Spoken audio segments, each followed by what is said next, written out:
I got to get out of this fucking lift car. I got to get out. Well, you have to get out of this lift, but Dave Linden wants to say something to you. Hey, fat fish heads. It's time for another edition of the hottest new podcast on all platforms, Fat Fish. Sit back and strap yourself in for the wildest ride on the open seas. Now, flap your fins for the fabulous Fat Fish brothers, Eric Fish Snyder and Brad Grunny Grunberg. That's AKA me. Snacks. I love it. I love it. How are you? What show is this? I hear some feedback. You do? Well, we're going to get rid of that right away. Watch this. Yeah. We'll get rid of that. And how you doing now? You feel more feedback? Let's see. No more. No more. No more. No more, baby. That was a famous line. Remember the movie we saw as a kid, Oliver Twist? And Yeah. he goes, the kid, Oliver Twist goes, more? And the guy went, more? You want more? I don't know why I got so fucking scared watching that at 10 years old. Yeah, I want more burgers. By the way, just want to start off by saying I have a brand new promotional headshot that I leaked out today to all my Facebookers and all my people, all my social. I kind of like it. But I have one. I have one of your headshots. This is you and all your platforms. This is great. We're going to blast out Grunny because, as we know, the writers and acting strike is over. God bless, thank God. And this guy's face, as we're only still in January, will be plastered across your streaming and your networks by September, October. So he put this out. Check out Brad on all these platforms. Okay, LinkedIn, Facebook, Grindr. I like your Instagram picture the best. I know that guy. Yeah. That's when I have my glam squad. That's when the glam squad comes on. And they do a number on me. But, a lot of people like Grindr for some reason. I don't know why. What do you think? If you had if the one look, I don't like an Instagram. You look like a poor man's Brad Pitt. He's come on. Yeah. How much vagina can you get? Your picture on Facebook is that great inquisitive look of, okay, where am I going now? Am I going to the Hollywood Tropicana or am I going to my favorite restaurant? Okay. Right. And then That's the true. Grindr picture is you auditioning for the movie The Whale. Right. And LinkedIn is a picture saying, oh, fuck yeah. Fish quit. Fat fish. Yeah, exactly. Speaking of the Hollywood Tropicana, yesterday was a good day on the road, a Lyft driving. So I get this address and it looks very familiar. And it's in Hollywood. And I go down this street, and on that street, on the corner, is the building. It's still standing, where I performed for 14 years as the MC, Johnny Cocktails. The bigger the bill, the bigger the thrill, the more money, the nicer the honey. The more greenery, the nicer the scenery. It's 7 nights a week, 365 days a year. The world famous Hollywood Tropicana. Fuck Disneyland. This is the happiest place on earth, motherfuckers. Drop the mic. So I picked up 2 guys on that street, and they're young guys from South Korea, into the music world, rapping and stuff. Nicest guys. One of them was there. One guy's birthday was that day or yesterday, and I took him to a clothing store on Melrose. But we talked Hollywood Tropicana all the way to the destination, and I'm telling you, it brought back great memories because you see the building, and it's what's inside. The walls can talk. You know what I'm saying? And I would love to approach the owner. He still has the parking lot in back. God, it was like a time warp. It was fantastic. I'm be honest with you, Fish. I popped a little chubby, a little one. Well, speaking of that, we have a segment where I go through the emails that we get at fishgrunny1@gmail.com. And I got an email from a girl named Lisa. I can't stand these new words. It spells it LEEE Brad and I dated Lisas that were LISA, but we love you, Lisa Dimitrov. Okay. Yes. Spokane, Washington says, I saw the episode you did with Maria and Brad working at the Sherbert, the Hollywood Tropicana. Was Brad this is the question. Was Brad a manager there? Ask him. Was Brad a manager at the Hollywood Tropicana or a life coach for the girls? And how did he not have a heart attack seeing all those boobs? Way to go, Lisa Dimitrov. Oh, Lisa, I love it. That's Leese. Triple E. Oh, Triple E. Lisa, I wasn't the day-to-day manager. I wasn't the show manager, but I did manage because I was the master of ceremonies. My job was to wrangle the girls, keep them in line, and really light the fire under their ass to perform.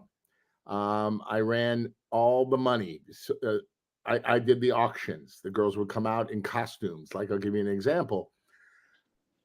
She didn't start the fire, but she's going to put it out. Here comes fire fighting fantasy. And this beautiful girl, she was one of my favorite. Monique came out as a fireman, and she took off with like a squirt gun, like a gun, it looked like a hose.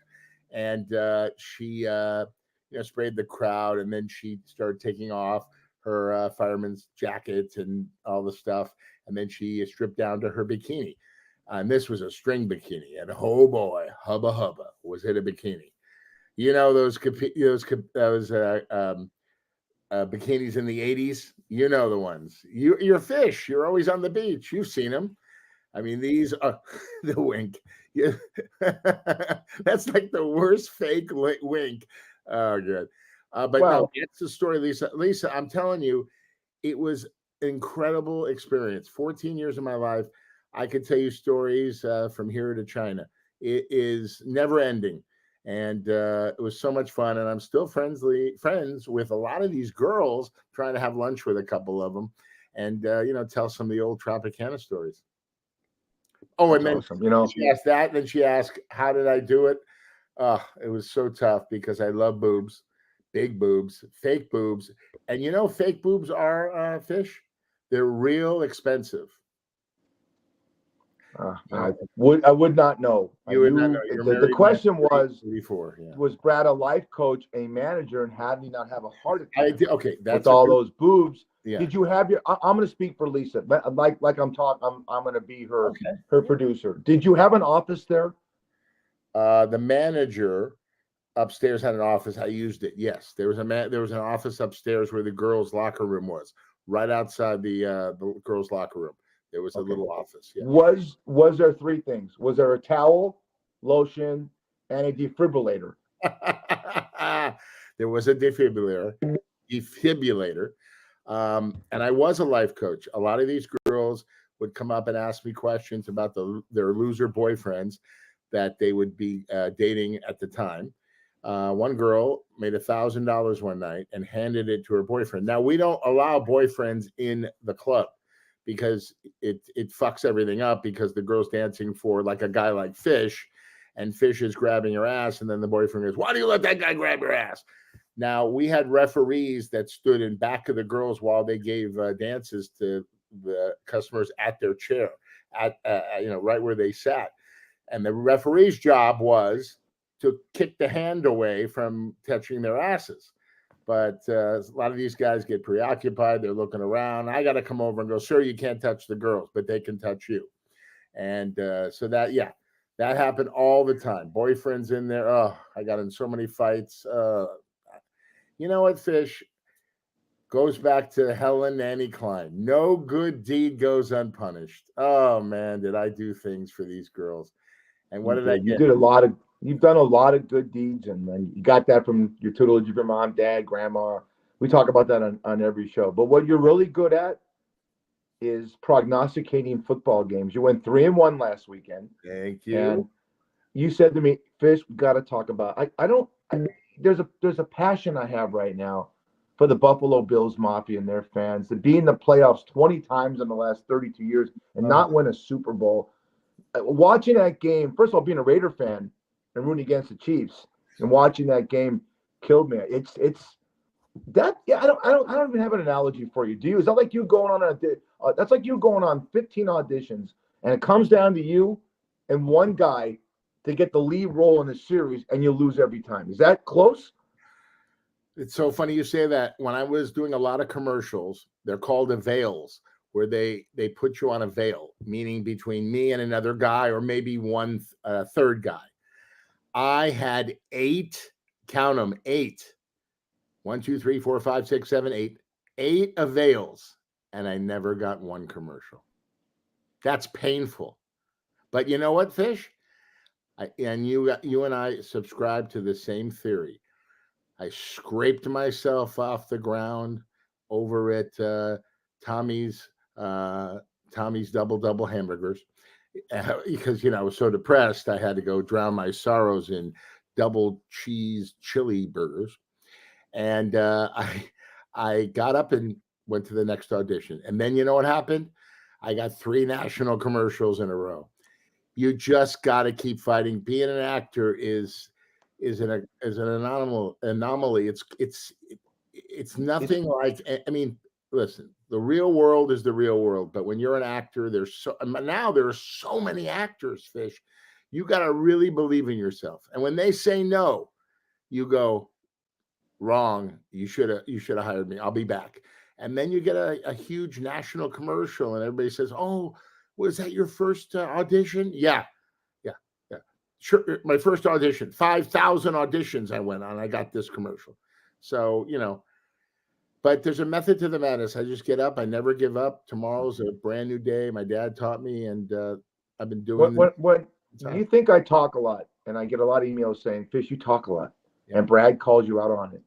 But when I ask you a question about the Buffalo Bills and I give you an analogy, it's not about you going on auditions and the auditions you got. It's about the similarity between the Bills getting to that moment and never getting it. Right. You've gotten that moment, okay? It's almost like, I'll tell you what it is. The Bills have a chance to be in a hot tub with 10 of the top supermodels on the planet, right? And when they get in the hot tub, Josh Allen, Von Miller, something like that, they can't get a hard on. You get in that same hot tub, and you can. You know what that kills? The Buffalo Bill fans right now, we're going to throw the football because everyone's saying, Fish, do not talk football. Get Brad in there. Like you said, my last name is Snyder, right? Jimmy the Greek Snyder. Yeah. You're more of a prognosticator. The Bills can't win. Yeah. You went 3-1. We're going to pick the games coming up, the big championship games in 30 seconds. Do you have any kind of remorse or empathy for the Bills? I do. I want the Bills to win so bad because their fans are incredible. They're fans that sit there in the snow, freezing their fucking. Oh, excuse me. They come to a tailgate party before the game in the parking lot, freezing their fucking balls off. Right? Then they go into the game. They have to dig their seat out because it's piled in snow. And they watch this game like it's 80 degrees out. And they've been doing this for decades. But you know what? It's time to clean house. This whole thing, we're not going to make a lot of changes. What? What are you talking about? You must make changes. The fucking guy missed the field goal. Josh Allen had the ball at the 20-yard line with 150 left to win the fucking game. And he failed again. I'm done with excuses. You win that game. Mahomes wins that game. Who else? Who's a quarterback for San Francisco 49ers? The great Brock Purdy. Rob Purdy. No, before that, in the 80s. Steve Young. Joe Montana you're talking about. Joe Montana wins the game. Steve Young wins the game. Tom Brady wins the game. Roger Staubach wins the game, but the Buffalo Bills don't win the game. And there's Uncle Rico will win that game. Uncle Rico wins the game from Napoleon Dynamite. I'm sick and tired of the excuses.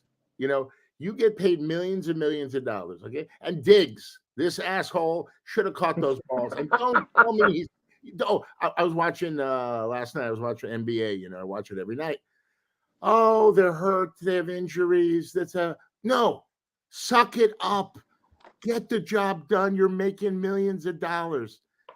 And Diggs, he just blew it. I don't care if he's injured.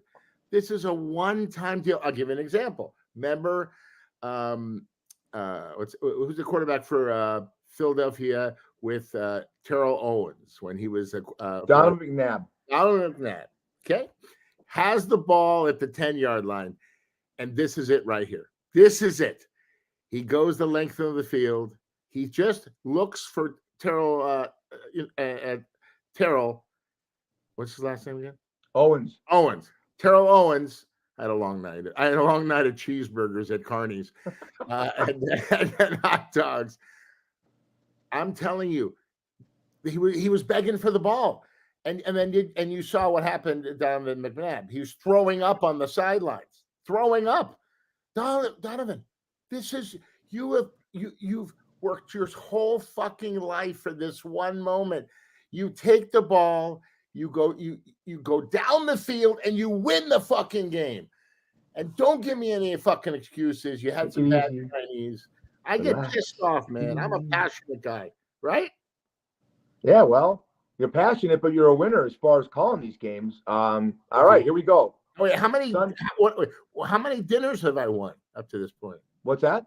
How many? I can't hear you. I can't. How many dinners have I won? Dinners I owe you right now? I owe you more. You couldn't eat enough. I know we did double or nothing. Not enough. I had like 4 dinners. I'm gonna go with your wife. I'll leave you at home. I'll take. I know you're gonna take. We're gonna have a good time. You can come with us. I'll take you. Anyways. Okay. Sunday. Here we go. All right. The Kansas City Chiefs go to Baltimore to play the number 1 seed in the Ravens. Who do you like? Baltimore all the way. I think Kansas City is amazing. How they win in those. I mean, in the climates they play, it's incredible. But I think they've run out of steam. Even Taylor Swift can't get them over to win the Super Bowl. I think Lamar Jackson's amazing. They've got, great receivers. They got a great defense. They've been there before, and I think it's gonna be a close game, but I think Baltimore is gonna squeak it out. How about you? Kansas City Chiefs. I am not going ever betting against Patrick Mahomes. He's 15-2 in the playoffs. Okay. Guy's been in the league 6 years. Yeah. This is his 6th championship game. Brady hasn't done that. Rodgers, Unitas, no one. Yeah. All the greats. Fran Tarkenton, Staubach. None of the greats have ever done that. Until they lose, they're still the champions. I like Kansas City. Okay. So, I like the. Here we go. We're bumping heads on the first game. The second game. Yeah. I don't care what anyone says. If the Detroit Lions aren't America's darling right now, you're nuts. That they have captivated this country with being, 32 years ago is the first division in 32 years. They go into San Francisco, Santa Clara, and they play the San Francisco 49ers. Who do you got there, Mr. 1-800-I-WIN? I really believe. Let me just check something here on some of my facts and figures. I think this is what I believe. I believe in momentum. I talked to you about this, and I'm going to tell you the X factor in all this. Dan Campbell, the coach. Keep talking. Of the Detroit Lions. Dan Campbell was a player. Dan Campbell knows how to motivate these guys. And Michigan won. They were 15-0. Michigan won. Oh, look at this guy. What is he doing? Michigan won. I really think it's the year of Michigan, Detroit, the whole mishpucha.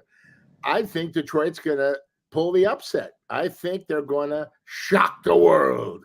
So it's gonna be Detroit and the Ravens. And I'm gonna tell you, I'd lay some cash if I had any on the Detroit Lions to win it all.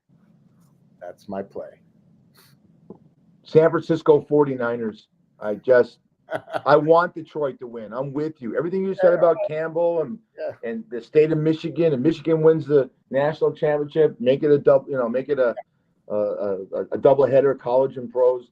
I like the Niners. I just think they're the number 1 seed. I think if they play their A game, the Cinderella called the Lions loses their slipper, and we'll see. Here we go. I might owe you. Jesus Christ, we keep taking these bets. You'll eat for free for 2 years. Well, let me tell you something. All of our listeners, all of our watchers, whatever, when you meet a guy that thinks he knows how to handicap, well, you're that guy.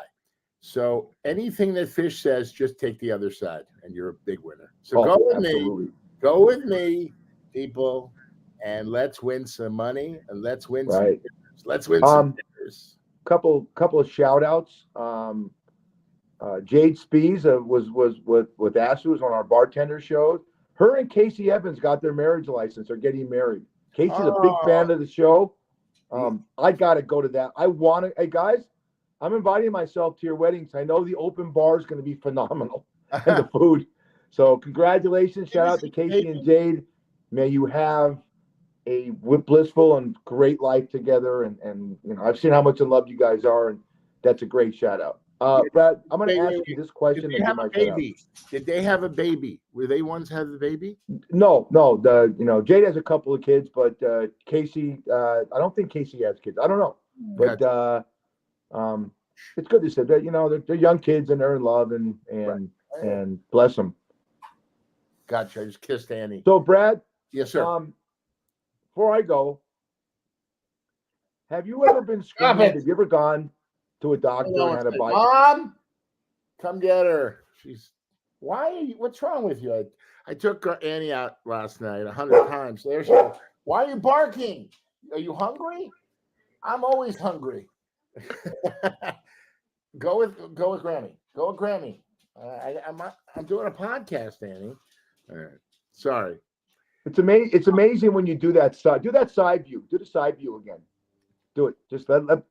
That's Fred Flintstone. I had a thing to do with Fred Flintstone. I swear to God, man. You're the king of bedrock. You're the king of bedrock. You got a small COCK, and you're the greatest prognosticator I know. Have you ever gone to a doctor and they said you had to take a test, a blood test, or take a biopsy? Have you been blessed in not doing that? I have not, but I have a lot of friends that have. It's one of the most scary things there is to do because you don't get the results right away. You got to wait. And when you wait, that's when things really kick in and you start thinking about everything, your family, mortality, am I going to be able to go to dinner with Mr. Snacks when I lose again? No, it's a very serious thing. And no, I've never had it. Thank God. I hope I never will. But I know a lot of people that have. Back in October, I'll give this to the viewer. Very few people. My wife knew. My son didn't. They found something on my prostate, and they did a thing, and then I had to go and get a biopsy after my levels went up as far as my blood test. So I went about 2 weeks ago at a biopsy, and you walk in, and I'm going to give you a visual for our thing. The nurse looks like Sarah Rafferty, a real beautiful redhead that's in the TV show Suits. Look up Sarah Rafferty. So I'm already aroused, and my doctor is about a 70-year-old looking version of William H. Macy, the actor, the star of Shameless. Okay, and you walk in there, and you got to pants yourself, right? And it's always weird to pant yourself in front of a woman, and you put the little thing down on top of yourself, and the first thing you see is a needle that's 12 inches long. Wow. And you get on your side, and they numb your butt cheeks first, okay? And then you feel this thing going, and the doctor says, now when we're going to numb the inside of your prostate, and the prostate is inside your anus if those are not medically inclusive. So he takes this needle and he says to me, when I hit your prostate with this, it's going to be a little bit of a pinch to get the Novocaine in there, right? Right. I promise you this. If I was in the NBA and the basket was 15 feet, I could have dunked and broken the rim. All right. And then they go through the procedure and you pull it out, and you go through the after, and you there's a lot of blood and everything that comes with this. I'm not trying to be Debbie Downer because everything worked out great. Great Las Vegas urology, great shout out, just great work. And I found out the other day that everything was good. So I'm benign, and I kept it in, never talked about it. There's some family members that are going to text me and say, why? Right. Because why get you in on something that could be, when you're talking about the C word, there's either you have it or you don't. Right. And I don't, Thank And God. but I guess as you get older, I mean, younger people get cancer also. But as you get older, your body as a clock winds down. And my urologist said this, and I'll get off it. I won't bore anybody. If you live to be 90 years old, you're going to have a problem with your prostate, whether it's enlarged, whether you have frequent urination, right, whether you can't get an erection like Grunberg. I mean, look, I wasn't in a hot tub with all those girls from Hollywood Tropicana. You were, okay? The fact that you couldn't perform and cared more about In-N-Out Burger, that's your problem. I'm good. I'm happy. You knew about it. I told you about it. And I didn't tell my son. I told my wife knew about it because she had to drive me and go through it. But I kept it quiet. But what you do is you go through rabbit holes. And the worst thing ever is you watch a movie. I'm watching a movie, Maestro, with Bradley Cooper about Leonard Bernstein, right? right. And part of the story is just why it's going with like colon cancer, So you go through those rabbit holes. So if you do, don't be me. Think positive. Always think positive, but hope that your biopsies and your scans are negative. What did I tell you when you told me you're going to be okay? I know it. You were in my prayers every night, buddy. And when you told me yesterday that it was benign, I was so happy. I had tears in my eyes. So well, thank you. There's 12 samples, and I'm not trying to, I'm not looking for any kind of sympathy or anything like that. I just want you to know that you're transparent. You get a guy like me that's cocky. I'm cocky and confident. I'm a good guy, but you get scared. There's scary things in life. You get scared. Hey, isn't your health your wealth? That's right. That's what it's all about, man. And by the way, so they go in the tushy area, right? So to take the biopsy, right? So in a lot of ways, you kind of felt like you picked up a guy on Grinder, and that he came over and he went in Hershey Highway. So you kind of know how the gay guys celebrate their love for one another, because you had somebody go in your rectum, correct? Do you like how I say rectum? I don't know how you segue into certain things. You talk about packages and I'm talking about a biopsy. You get into rectums and this and that. I think you really have to. I don't give a fuck. You have to explore your sexuality. Grunberg, it's okay.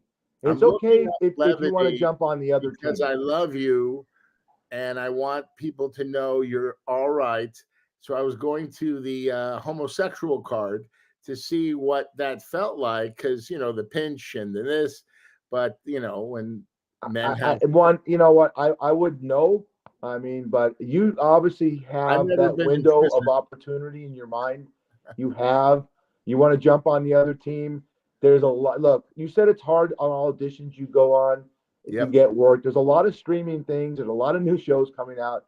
They could use a big, handsome, gluttonous Hebrew man that's gay to do some kind of show and do some kind of maybe a documentary about what it's like to find a man of your size to enter the region called the anus. So let's move forward. Look at this meme. Check out this meme. I looked at that and I said, how great is that? Two kind of gay women that are going shopping in San Francisco. Gay women, that's a guy, isn't it? On the left. There's Tom Brady. Oh, is that Tom Brady? It's Tom Brady and his mom. But I looked at it and I said, what the hell? And it's Tom Brady's a kid, but if you look at it, that could, you don't know who that could be. So it's nice to know that Tom Brady can pose. Yeah. He's such a great sport. Yeah. He loves his family. He loves his parents. He's talked about all the time. I have a question for you. You're smarter than me. Before you put that picture up, when I have gay friends, bi friends, all these friends, but when I see a lesbian with her significant other, one has beautiful locks, flowing locks. The other one has like a hair, like us, a haircut like us, short and sassy, high and tight. What is that? Why don't both girls have long locks? Why First of all, their hair like they're going into the military? You're way too controversial. I know a lot of What are you talking women about? that are, and it's not true. I know women that are gorgeous that look the same. You mean, I'm not are you saying they're that not one looks like a gorgeous. the butch cut, the other one looks Yes, like? yes. I don't understand that. Is that saying that when you see two gay guys together, one looks like me and one looks like he's bald, looks like Jean-Luc Picard from Star Trek? You know, as a No, butch. but you understand the butch from the the supermodel. That's what I'm saying. Why does the butch cut her hair so short? Is that a look? Is that to distinguish them from one another? I don't know. You're smarter than me. I think they do it just to piss you off, and you could ask a question on a podcast about it. So I have no idea. I will tell you this, and I speak for you. Yeah. Every good man is a lesbian. That's a good. Oh, I like that. Very nice. And by the way, when I meet a girl that I like and she says to me, I'm gay, I'm a lesbian, I go, we got something in common. And then I try to hit on them to swing them over to my team. You know what I'm saying? It never works, but I try, I say this is going to be, I love competition. And that would be the ultimate to say, well, if you're going to do that, if you're going to guy who likes burgers, what? Brad, you're a handsome guy. But if you're going to do that and try and swing anyone to have heterosexual sex that's a lesbian, you kind of want to look at the guy from Instagram and use that guy, all right? The guy from Instagram is going to work better than Grindr, LinkedIn, and Facebook, all right? So you set me up with that one. Okay, I don't care what you are. There's one thing about this show. I don't care what sex you are, what sex you like, what sex you do. Yep. Just have sex. Exactly. Love is love. Love's love.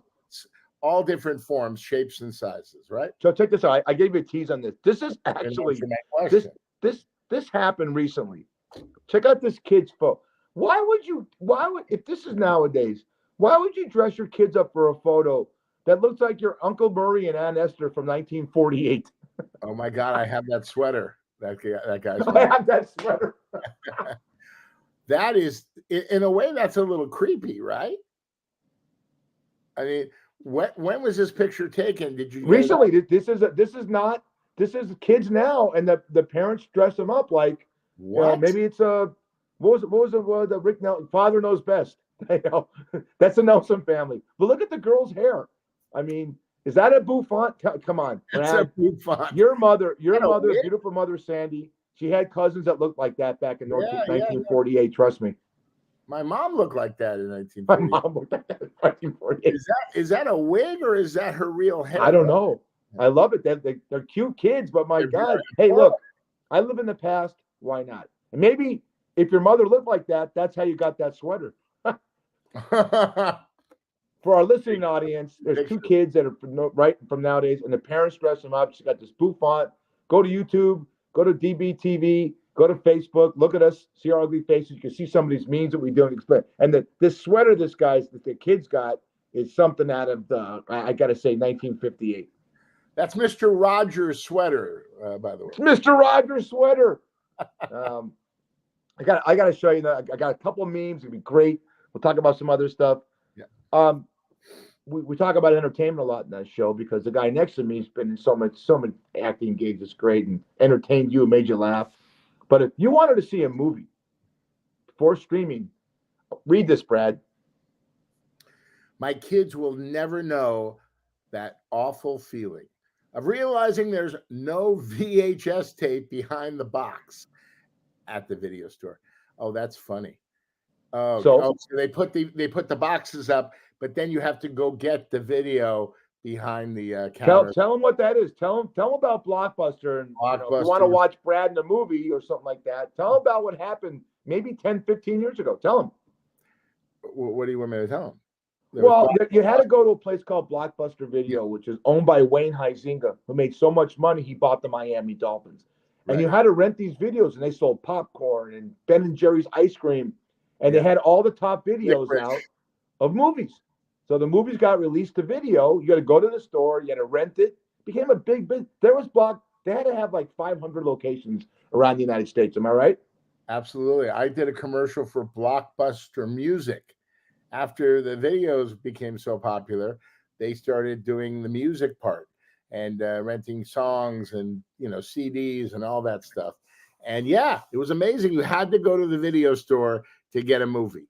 And now look what's happened. And by the way, Netflix, when they first started out, they used to send you a CD in the mail. Now with the streaming and all that stuff, that's ancient history, baby. But kids don't know that today. The kids just turn on their phone and go, I'm going to watch Fast Times at Ridgemont High. And they go to Tubi or wherever they go, all these platforms, and watch any movie they want, whenever they want, right? Yeah. Well, I love technology. Do you? So do you. But technology has cost us travel agencies. It's cost us libraries, and it costs us places like Blockbuster. It makes it easier for you to go on your TV and go on Netflix, Amazon, Hulu, and watch your favorite thing or download it. And it's great. But there were times, we live in the past, and everyone buys me these emails. You and Brad live in the past. We earned it. We couldn't wait to go to Blockbuster and get your popcorn and wait in line and get The Conjuring or same thing about the movies that came out in the 90s and early 2000s, stuff like that. So, yeah. I had an experience, surprise. I was at Carl's Jr.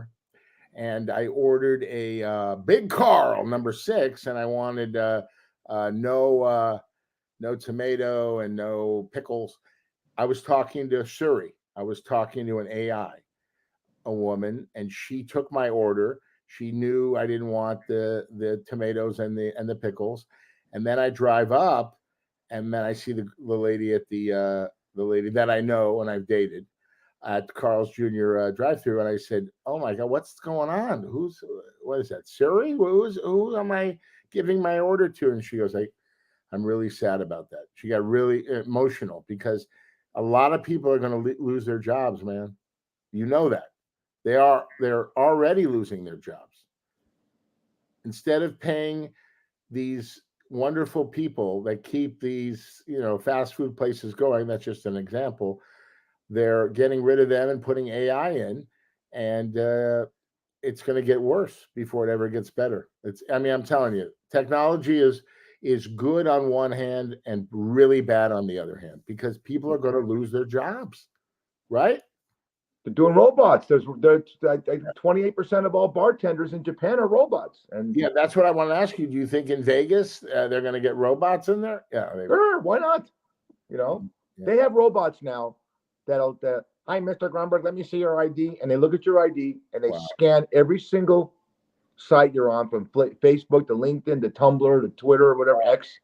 And they can say to you, Mr. Grunberg, how was your day with Annie? And you went to the ice cream store, and they're like, what the fuck's this thing doing? But it's a way to get a conversation. Yeah. Hey, there's no labor issues for the place that has it.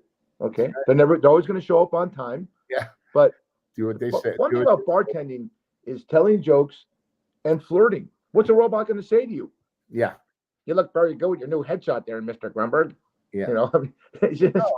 That's what it is. That's why you're so successful. People come out. I asked some people when I was at Chuck's Tavern, when you were in the bathroom doing whatever you do. I asked people, do you like this bartender? You like this clown? We only come here for fish. We love him. He's the great. I'm telling you, this is a true story. And I said, is he that good? And she said, yes. We've been coming here for years. He makes us happy. He tells us jokes. And that's why you go. You want the interaction, especially with a bartender. Tell him your stories. I broke up with my boyfriend. What do you think about this fish? Right? You're like a psychiatrist, correct? Yeah. We talked about that, but here's a guy we're talking about it right now. Why do you do this? Because you know what? It's what I do.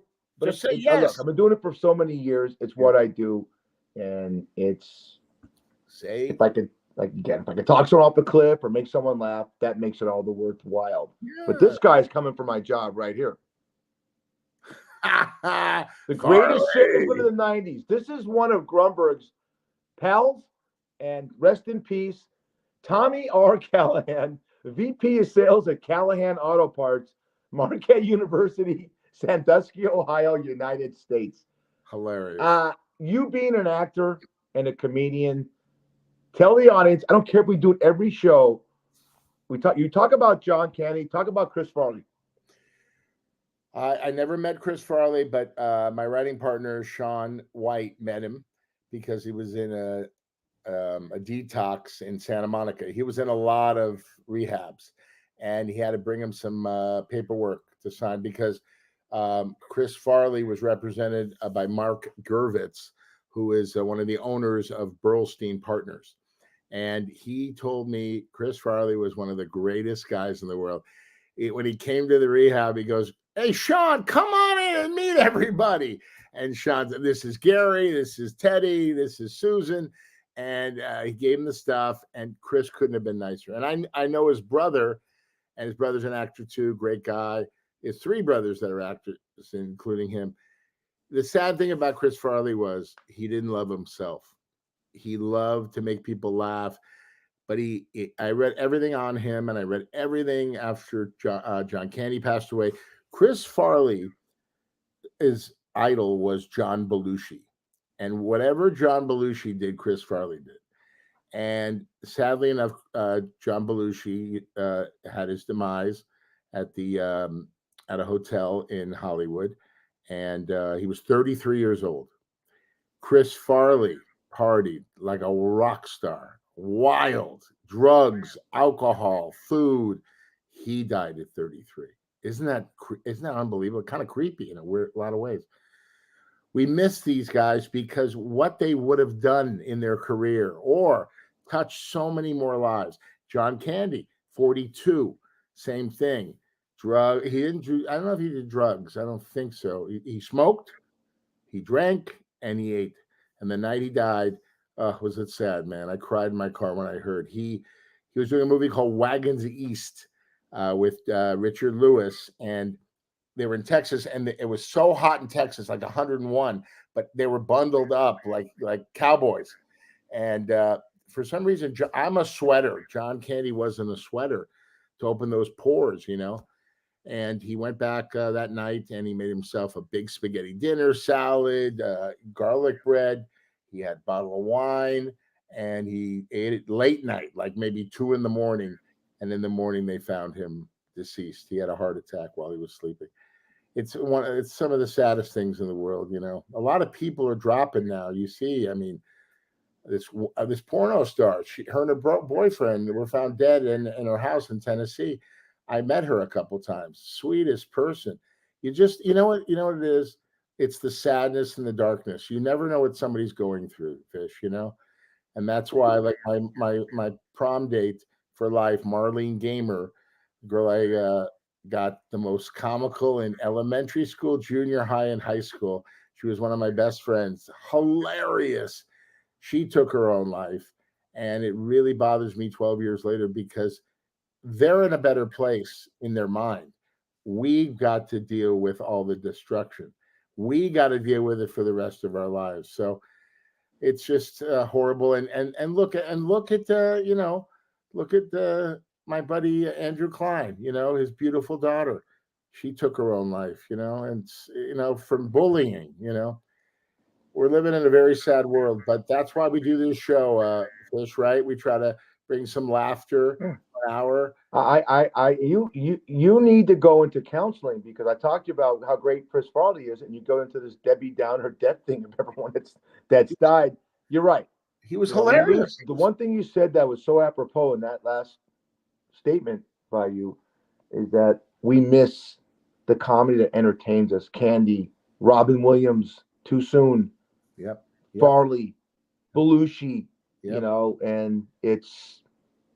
We're all look. Mark Twain said it great. No one gets off this planet alive, but try and stay alive as long as you can to keep us entertained. Yeah, I got a big kick. I'm sick of the bullshit. Going back to the little sports thing. I'm tired of looking at Taylor Swift in the booth every time Kelsey catches the ball or Mahomes throws a pass for a touchdown. But I love this. Kelsey's brother Jason and him are friends. They're doing more commercials. Kelsey's a good-looking brother, right. And Jason's the one that's a little heavy set. Yeah. Check out this meme that came out. That's Jason Kelsey as King Kong. Remember, he's shirtless. You watch a Kansas City game. He's farting. He's belching. He's having a great time. He's bringing kids out of the stands to meet Taylor Swift. There's not. I would like to party with him. He's the Chris Farley of the NFL. I would love to have him on our show. We might be able to get him. Let me tell you something. Those brothers are tight, and that's what I love. I tell you, I love brothers that are tight, and they play the same game. They play different positions. One's probably more popular than the other, but you know what? They love each other. You can tell when they did that Campbell's commercial with their mother. Phenomenal, right? Hall of Famers, both of them. So Yes. the Raider Nation, hi, Gabriel Willis, Director of Marketing. The Raider Nation had a good week last week. You got Antonio Pierce as our coach, and then they hired this guy as a general manager. Oh, wait a minute. That's Sebastian Maniscalco, correct? Wait a minute. Great. I'm sorry. It's this guy. Look at Tom Telesco. That's the general manager of the Raiders. He looks exactly like that guy. He does. Oh, that's funny. 2 Italians. I love it. That's funny. Tom Telesco. So the Raiders on the right track. The big games this weekend. Sure. I'm excited about the future of the Raiders and maybe us doing something with them. I would love to. Very lucky, and you can keep your mouth quiet about packages. That'd be great. Whatever I need. Oh my God, Brad! You know what, Brad? Your sensitive side. We might be. If we get in that locker room, you're gonna. Wow. You're gonna have a big affinity for sausages. You're gonna have a lot of sausage in your pasta. You're gonna be so excited. And before we get to the end of the show, I saw this meme, and I'm gonna get killed by my wife for showing it. So you're gonna read it and look at this beautiful girl. The invisible man strikes again. Okay, who is that? Look at her mouth. Oh! Wow! Yeah. Yikes! Wow! For our how do we say this politically correct? And for our listening audience, there's a beautiful young girl, and her mouth is open, and it looks like something's protruding from her cheek. Okay. No, it's not Brad's Chick-fil-A that he gave her to eat and put on one side of her mouth. It looks like there's something in her mouth, and there's something protruding from inside, poking out the cheek. Right. Yeah. And you don't know it. Yeah. So for the kids that are underage, please put your hands over your ears, and your wife is going to kill you. Did I sign off on that picture? Chad Coppell, Philadelphia, Mississippi. I didn't know there was a Philadelphia, Mississippi. I know there's a Philadelphia, Pennsylvania. Brad and Fish. If you have chicken wings, do you prefer ranch or blue cheese? You go first, Brad. Good question. Well, I have a dear friend named Mila. She loves her wings, and she loves her ranch. So I go with Mila. I like ranch with my wings. How about you? You know what? Here's the thing about that. Me too. And we have great chicken wings at Chuck's. Where am I thinking? You guys got the best food there, man. Great chicken wings. I prefer the Caribbean Dream and the sweet sriracha sauce at Chuck's Tavern, but ranch is good. Was there ranch when we were younger? Wasn't it called Roquefort dressing? I don't remember ranch. Roquefort is the blue cheese. Roquefort was a blue cheese. So what was ranch dressing? Is that something new in the last 15, 20 years? I think we had ranch dressing back in the day. I think so. Yeah. Wow. By the way, I don't remember. The Waiters now. Is Little Farley back yet, or is he still filming season? Little Farley came back. He's now back. He's doing some pickup stuff down in Atlanta for Cobra Kai. I love it. He's going to come on the show and tell us about season 6 and give us some teasers. I'm glad you brought that up. But Chad Coppell has another question for you. You got Brad, Fish, and everyone asks this question. If you eat a hot dog, is it taboo to put mustard on a hot dog along with the onions and the relish? Well, guess what? Not taboo. Most people do that, but I like ketchup. What about you, Brad? No ketchup on a hot dog. I was at Carney's surprise yesterday.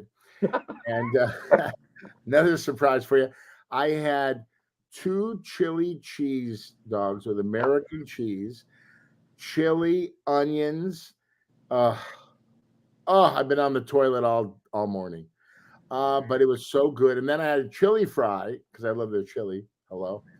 I had a chili fry with cheese and onions. It was so good. Oh, my God. I'm so hungry. When you say that, Yeah, Carney's is great. I ate the one on Ventura Boulevard. It's one by the old Jerry's Yeah, Deli. right. I go to that Isn't one. there one on Sunset? Is there one on Sunset? There's one on Sunset right next to the Comedy Store, and the one on in Studio City. It's been there. And by the way, I know the owner, Bill. He is celebrating 50 years in December. 50 years, and I always go to the Studio City one with my man Mike Peakoff. We call him Peaky, and you know it's funny. He always gets the same thing, and then I say I'm going to get the chili fries. He goes, "What are you getting the chili fries? It's terrible for you." I go, "What are you talking about? Everything here is terrible for us." And all of a sudden, I have the chili fry. The steam's coming out the top. All of a sudden, I turn my head. I turn back. He's eating my chili fry, and guess what? He eats like 3/4 of it. I go, "I thought you didn't want any chili fry." He goes like, I have a guilty pleasure. I had to have it. It's so good. So shout out to Mike. I know Mike when I come to Los Angeles and we hit some of these eateries, I'm gonna have you. First of all, you're taking me. I owe you 4 dinners probably, but you know what I make you take me to? Pink. I'm making you take me, and it's on you. I have never eaten at Pink's Hot Dogs, which is wow. I grew up in LA. You know why? I have no patience for lines. Pet peeves? Well, every time I go to Pink's, Brad, the line's 40 deep. I know what time to go. We'll go early. We'll go early like 11, and there's nobody there. Okay. It's on me. It's on the house. It's on my. I owe you dinner. I want a good Pink's. I'll even eat it your way. Do they have chili on their hot dogs? They must have every hot dog. Oh, right? yeah. No, they name the hot dogs after big celebrities and sports stars and all that stuff. You never know. You might get a hot dog on the wall. Which one is named after you? Call the police. He's eating too many hot dogs. No, there's so many I love. I love the Dodger dog. See, they switched the Dodger dog from Farmer John to another company, but I love the long, the long, thin hot dog, and I love the foot long, and I just load it up with all the goodies. If I had to name a hot dog after you, I would name it Johnny Cocktails. Would you? Because you would serve the hot dog with a cocktail. All right? I like it. And some and it's worked up. It's got chili, it's got onions, it's got green peppers. I'm making this up as I'm going along. All right. Red peppers. All right. Pepperoncinis on it. I mean, it's hot. So you need a great cocktail, like the Johnny cocktail. I'm a hot guy. And a great vodka and cranberry with tahini on the glass. I mean, we're talking great stuff. So let me hit Pink's hot dog and we'll try and get the Johnny cocktail dog for you. Or more than likely, they're gonna have a hot dog called the toilet after you because you're on the toilet all the time after eating, right? Which is a hot dog with everything on it you could think of, even chocolate milkshakes and jujubes, So, by the way, if I ever, some people have approached me to open this Johnny Cocktails bar, and I'm going to tell you something. And I serve that kind of food at that bar. Those bathrooms will be spotless. So George Costanza could go in there and run out and go, "Have you seen the bathroom? They're unbelievable." And Kramer would go in and goes, "He's right. They're unbelievable. They're so clean. You can eat off the floor." There's a great line from the movie Full Metal Jacket when the sergeant says to Pyle and Matthew Modine's character, "I want that latrine so spick and span that the good Mother Mary herself would be proud to take a dump." Oh, God, that's funny. I want you to read this, and then we'll end with just a salute to someone that I know is dear to you. Read that. Stay away from still people, still living in the past, still complaining, still losing, still broke, still not making an effort, still making excuses, still hating. Yep. That's our mantra. We're positive here on Fat Fish, and if you stay with still people that are just keeping you still in your life and not moving forward, you're going to jump in that rabbit hole with them. We're almost at the anniversary of this happening. I don't know, you're not a big Laker fan, but the way this guy embodied his life, and you find out after, there's Kobe Bryant right there and his daughter, and we're on almost the 4 years that he's passed away. I found out more. I didn't really like him I loved him as a player. I'm a Laker fan, I thought he could be kind of an a-hole. Then you find out he really wasn't. He lived his life not being still. And the Mamba, which Steve Curry, your buddy, talks about, is that philosophy of working so hard and getting the best out of other people. You see it with Steph Curry. You see it when you're on a set. You've been on sets with other actors. I guarantee you have. You could tell a quick story with other actors that made you a better actor. That guy right there, when he left us, we talked about Chris Farley leaving and John Candy. He's equivalent of that because the value of the way he worked is what we want in our athletes, and in ourselves. Right. God bless Kobe. Kobe was an amazing person because you saw a different Kobe on the court than you saw off the court, and he did a lot of charity work and he worked. And you know what? He led by example. He was in that gym like Jordan, in the morning, doing sprints at the local high school. This guy was just incredible. And he wanted to be the best he could be. And that's why he won titles and touched so many lives and still touches lives all around the world. Miss you, Kobe. We miss you, Gianna.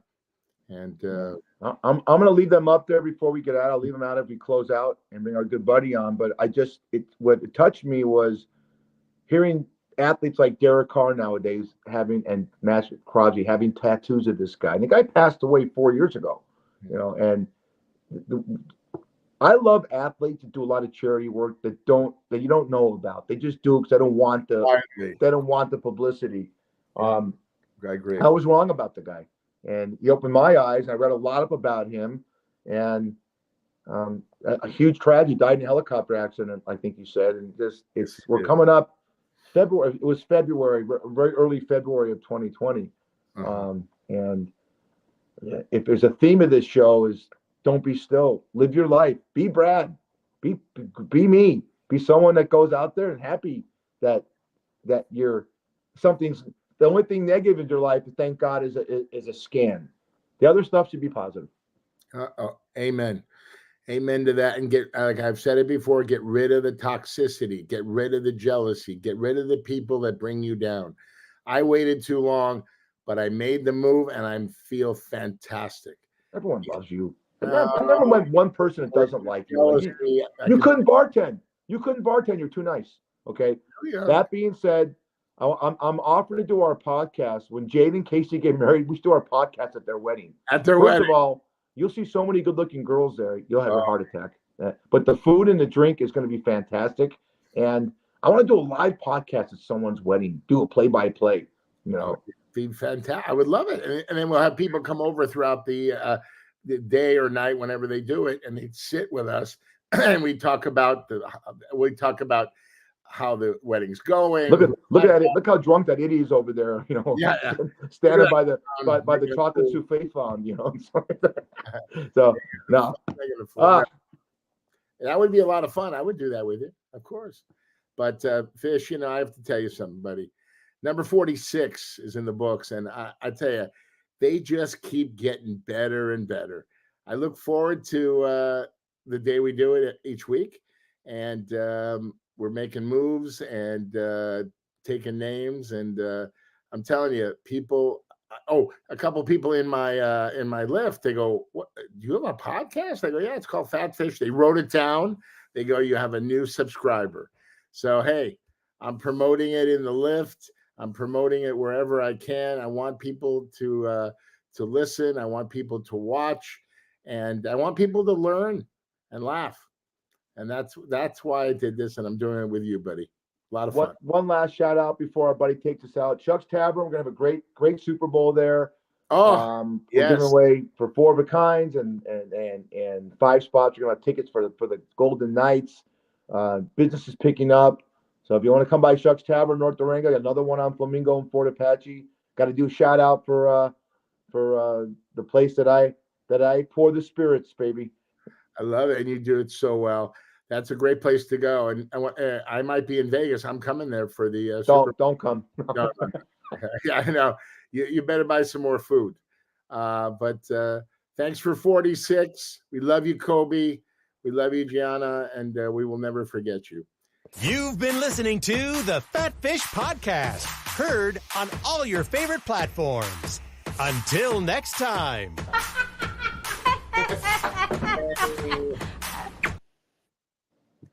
Good times, baby.